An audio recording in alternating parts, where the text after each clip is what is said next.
Merci de nous rester fidèles, madame, monsieur, bonjour, bonsoir. Le journal des titres, bienvenue. Le 24 janvier marque la journée mondiale de l'éducation. À cette occasion, la POHDH a présenté un bilan accablant sur le respect de ce droit en Haïti, dénonçant le dysfonctionnement de nombreux établissements scolaires en raison de la crise sécuritaire dans le pays. Le président du CPT, Leslie Voltaire, a quitté le pays jeudi à destination de l'Europe. Au cours de cette tournée, il prévoit de rencontrer le pape François au Vatican et le président français Emmanuel Macron.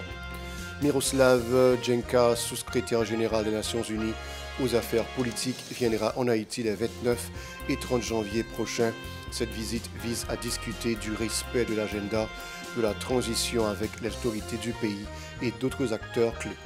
Moins d'une semaine après son installation, l'administration Trump a commencé dès jeudi à repatrier des migrants illégaux. Selon Fox News, plus d'1 million de bénéficiaires des programmes Biden, incluant de nombreux Haïtiens, risquent la déportation. Restez avec nous pour le développement.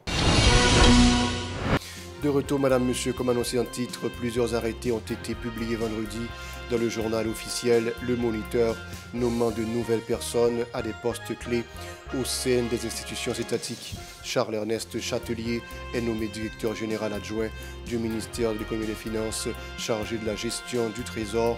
Rose Lourdes Gigi Élysée est directrice générale adjointe au ministère de l'Économie et des Finances, chargée de la promotion du partenariat public-privé. Jules Jean-Pierre, désigné directeur général de l'Office de protection du citoyen OPC, et Marc Kenley Mogène est le nouveau directeur général adjoint de la direction générale du budget DGB. Miradin Morland est nommé directeur de cabinet du Conseil présidentiel de transition avec rang de ministre. Il succède à ce poste Jean-Victor Harvel Jean-Baptiste, actuel ministre des Affaires étrangères et des cultes. L'arrêté nommant le docteur Sinal Bertrand, ministre de la Santé publique, a également été publié dans le Moniteur en remplacement à maître Patrick Pellissier qui assure l'intérim suite à la révocation du docteur Lorté Bléma. On se le rappelle, ce dernier a été licencié après la tentative de réouverture de l'hôpital général ayant entraîné la mort de 2 journalistes et un policier. La plateforme des organisations haïtiennes des droits humains POHDH a présenté un rapport accablant sur le fonctionnement des écoles en Haïti. Soraya Guerrier, assistante des programmes de la POHDH, a révélé que l'enquête réalisée dans 30 écoles publiques a permis de dresser un constat préoccupant. Plusieurs personnes ont été consultées, notamment des directeurs d'écoles nationales et des déplacés. Les conclusions de l'enquête soulignent l'inaccessibilité de certains établissements scolaires, l'adéquation des infrastructures et d'autres problèmes structurels majeurs. Écoutons les explications de Soraya Guerrier au micro de Yasmine Sanon et Marie-Carmel Auguste. Dans l'observation, qui divers constats plateforme organisation haïtienne doit mounio lui-même fait. Nous, premier problème nous avons constaté, c'est le problème accessibilité spatiale. Sous 30 écoles que nous avons visitées dans le cadre d'observation, il y a un là-dedans qui pas dans un bon espace. Il y a l'autre école, parmi l'école que nous avons visitées, qui a fonctionné dans une zone que nous sommes capables de les journées aujourd'hui, zone rouge. Il y a tout problème infrastructure dans l'école. Dans l'espace qui arrive à fonctionner, c'est-à-dire dans la zone métropolitaine, nous remarquons que la majorité dans l'école obligé à fonctionner, genre plusieurs écoles viennent à fonctionner dans un seul espace. L'argent l'État mettait disponible dans le budget national là, pour l'éducation, pas arriver pour le fonctionnement de l'école. Et si moun yo pas arrivé à manger, programme cantine et scolaire qui t'a disponible dans toute l'école nationale pour permettre que ti moun yo joigne accès à manger, n'est pas disponible dans l'école ça yo. Dans situation insécurité généralisée que nous vivons aujourd'hui, l'étape importante pour chaque grand ti moun ta joindre accompagnement psychosocial qui permet que yo évacuer ensemble traumatisme que yo gagné par rapport à l'insécurité bal capturé toute la sainte journée, mais pas une dans 30 écoles nous arrivé visiter yo qui gagné accompagnement psychosocial là-dedans. En pile ti moun nan kan yo pas aller l'école. Sous 10 ti moun qui nan kan yo ou capable joindre yon grain seulement qui rive aller l'école pour commencer l'année académique 2024-2025. Alermi Pierre Villus, directeur exécutif de la POHDH, a formulé des recommandations aux 2 branches de l'exécutif.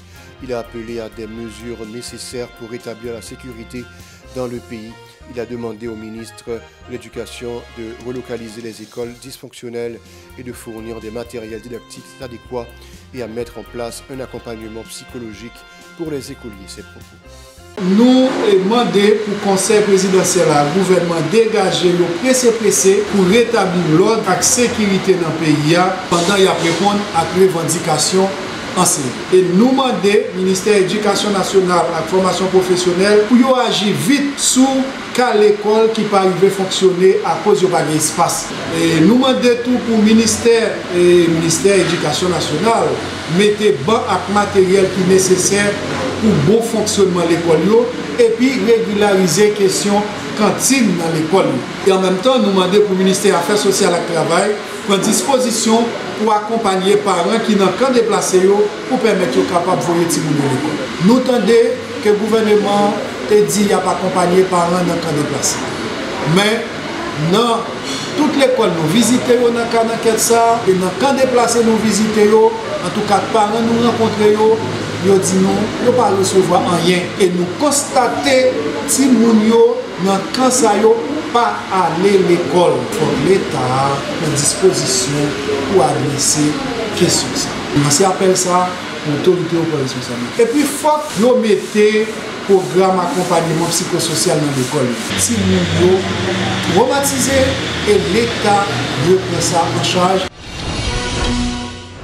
L'Institut supérieur de formation, recherche et innovation en éducation Innoved, l'Université Quisqueya unique, en partenariat avec le groupe Croissance ainsi que d'autres partenaires, ont réalisé un congrès de 3 jours autour du thème éducation et développement durable. Selon Anouk Ewald, directrice d'Innoved, ce congrès a coïncidé avec la Journée internationale de l'éducation afin de mobiliser les acteurs concernés. L'objectif était de favoriser des discussions devant aboutir à des propositions visant à améliorer le système éducatif haïtien. Écoutons ces propos au micro de Gérard Hirsch-Rézil et Marie-Carmel Auguste. Tout ce que oui, bien sûr. Innoved a organisé ce congrès que nous faisons depuis 3 jours sur l'éducation pour commémorer la Journée internationale de l'éducation. C'est une activité que nous faisons maintenant depuis 5 ans.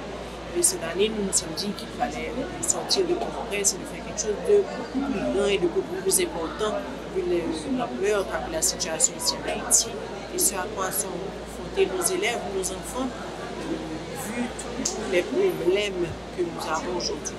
Cependant, nous nous sommes dit que cette année, nous commencerions par les provinces parce qu'on a tendance à réduire l'éducation tout simplement à Port-au-Prince ou au département de l'Ouest, alors qu'en dehors de Port-au-Prince, il y a beaucoup qui se passe et qu'il fallait aussi les écouter. Donc nous avons eu le 22 janvier des ateliers en région avec des acteurs dans le nord, dans le sud, dans le sud-est, dans les NIP et dans le centre. Et puis depuis hier, 23 janvier, nous avons commencé ici à Port-au-Prince, à l'Université Quisqueya. Nous faisons partie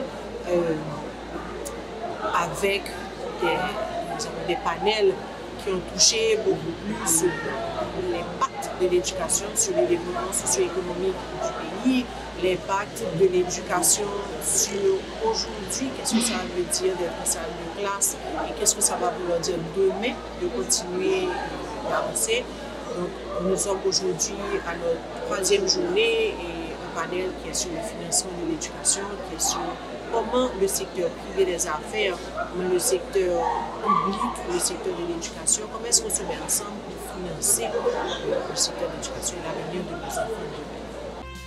De son côté, Christian Farel, président du groupe Croissance, a exprimé sa satisfaction face à cette initiative. Il a rappelé le rôle de l'éducation dans le développement socio-économique du pays.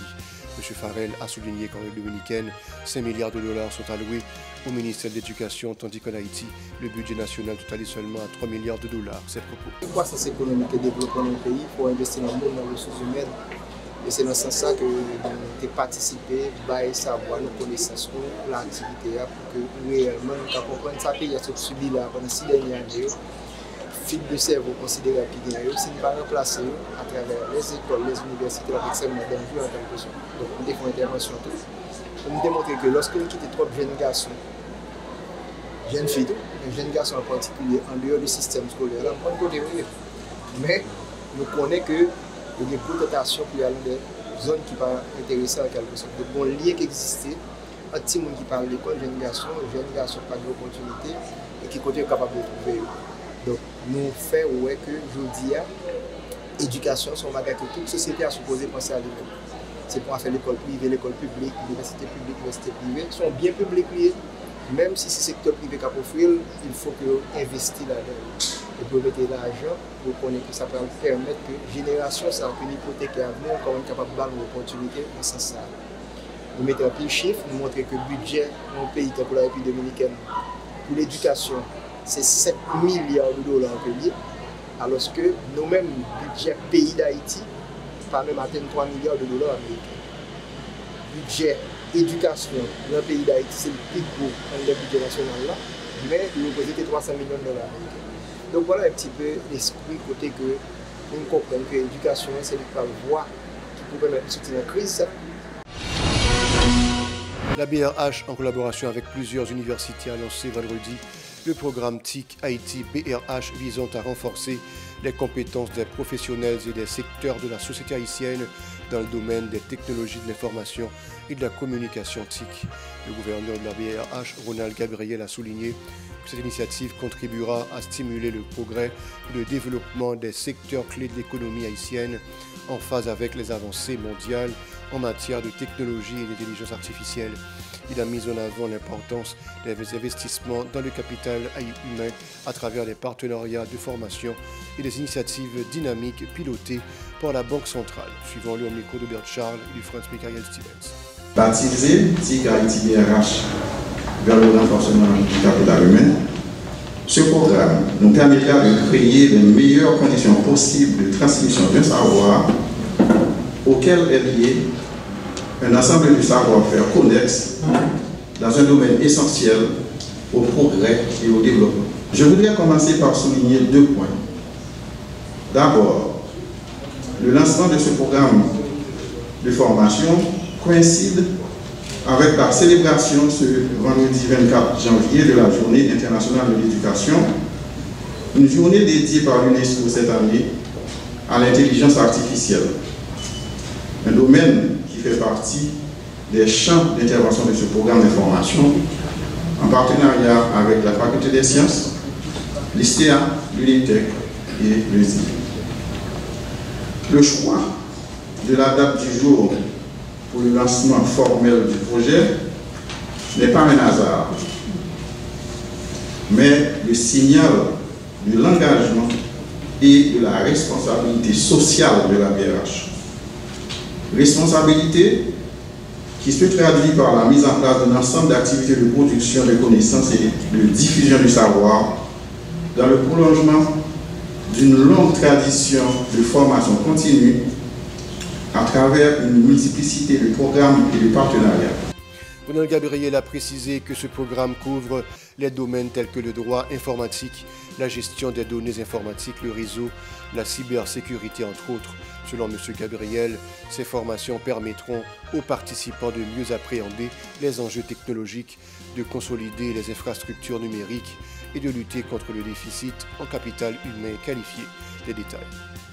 La mise en place de ce nouveau programme de formation qui couvre 7 domaines de la technologie: audit informatique, la gestion des projets informatiques, les réseaux, la cybersécurité, l'analyse des données, les bases de données et l'intelligence artificielle, s'inscrit dans une triple dimension. Le besoin d'abord de contribuer à réduire la fracture numérique en renforçant la base des infrastructures technologiques qui n'est autre qu'une masse critique de capital humain outillé dans le domaine, en référence au modèle de Robert Solow, économiste néoclassique et prix Nobel, qui met l'emphase sur l'importance des progrès technologiques dans tout processus de croissance et de développement économique. Ensuite, les réflexions au niveau de la Banque centrale ont montré que la démarche d'assurer la stabilité financière, laquelle relève de notre mission statutaire, ne se limite pas seulement au respect par les institutions financières des régulations et des normes prudentielles, mais aussi elle concerne l'existence de professionnels spécialisés, capables, entre autres, de renforcer la protection de notre espace numérique face aux risques cybernétiques. Jeanne Jadot, membre du conseil de direction de la faculté des sciences, a précisé que des méthodes d'apprentissage pratique seront privilégiées dans le cadre de ce programme. L'objectif est de former des centaines de jeunes capables de contribuer activement au développement du pays. À l'issue des formations, les participants décrocheront des certificats et des diplômes.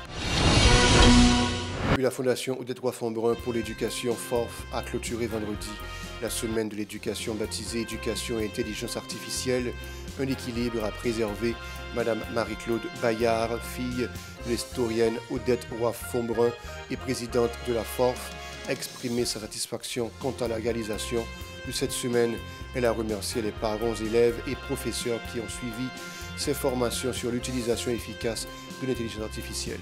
Lors de la cérémonie de clôture, Yves Roblin, directeur général du ministère de l'Éducation nationale, a honoré l'événement de sa présence, a souligné l'importance d'intégrer la technologie dans l'apprentissage tout en préservant un équilibre entre innovation et pédagogie traditionnelle. Écoutons Madame Bayard au micro de Yasmine Sanon et de Carmel Auguste. Mabdi, jodi a content encore plus parce que moi un engouement et donc ça fait mon pile plaisir ouais que il me satisfaction que au moins on bagay cap avancer. Mais Mabdi nous il permet nous découvrir certains aspects qui inquiétaient jeunesse là. Ouais là parler de intelligence artificielle, yo vinn ouais que bagay ça tellement avancé que peut-être il va perdre emploi. Donc que jeunes ça yo qui pour apprendre un métier demain yo va pas exercer parce que y a des machines qui vont remplacer. Donc son inquiétude qui réelle et qui permet nous ouais dans quel sens pour nous continuer à avancer avec Timoun parce que yo pas doué peur intelligence artificielle. Yo doit comprendre et ouais comment yo pas pousser pour plus devant. Dans toute semaine ça nous vinn ouais qui obstacle, qui difficulté, comment pour encadrer Timoun, comment pour aider yo développer tête yo à partir de l'intelligence artificielle. Dans toute bagaille, il y a un bon côté et il y a un mauvais côté. Donc, nous sommes obligés de travailler avec Timoun pour montrer les dangers aussi dans l'utilisation. Moi, je suis content que Timoun apprenne, professeurs apprennent, parents apprennent comment pour guider Timoun. Ouais, que nous dit que semaine éducation, c'était une belle semaine de travail. Et puis, chasse des immigrés aux États-Unis, le président Donald Trump a ordonné jeudi de déporter les bénéficiaires de certains programmes instaurés par l'administration Biden, notamment celui relatif au programme Humanitarian Parole qui concerne les ressortissants du Venezuela, de Cuba, d'Haïti et du Nicaragua. Cette mesure pourrait entraîner le rapatriement d'environ 200 000 Haïtiens ayant immigré dans le cadre de ces programmes, à moins qu'ils ne soient protégés par le statut temporaire de protection TPS. Selon Fox News, les autorités de l'immigration ont déjà procédé jeudi au rapatriement de citoyens guatémaltèques transportés à bord de 2 avions militaires vers leur pays d'origine. Voilà, c'est tout pour le journal. Bon week-end à vous tous et à vous toutes sur la chaîne 54.